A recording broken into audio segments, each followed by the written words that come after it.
As you polish your shoes and get your Sunday best out of the closet, worshippers who congregate at the City Church in Buruburu will have to seek an alternative place to worship tomorrow after a suspicious demolition that took place today.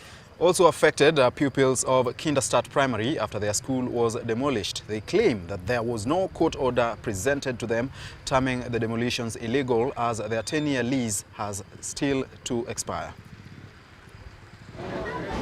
Parents and pupils arrived at the school after an alarm was raised on social media. There was trouble brewing at the school. We were woken up around 5 we have a WhatsApp group for the class. So we were woken up and told that the school was under demolition, but we don't have any information of what transpired.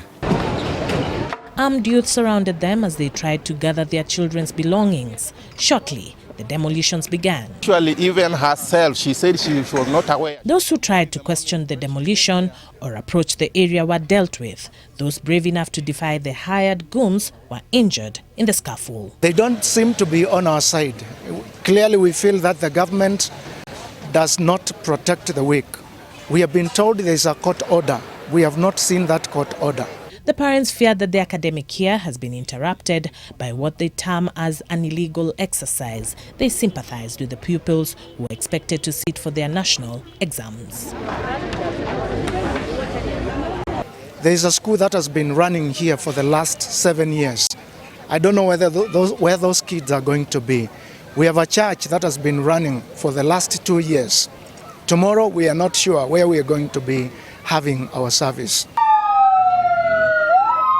However, matters quickly changed course when Nairobi Governor Mike Mbuvi Sonko came to their aid and stopped the exercise that had almost been completed. So nimeitisha kama kuna court order. So I became suspicious kwa sababu after an hour sijapewa court order. So I decided nipomaliza ile mkutano mimi nikuja hapa.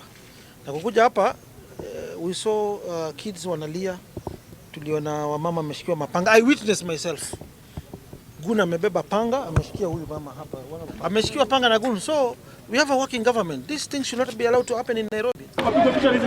Few arrests have been made, but though those arrested were the hired guns, it is unclear who the private developer is and what action is expected to be taken against him. That notwithstanding, building blocks were already on location, a sign of an anticipated construction project. Charity Mwangi, NTV.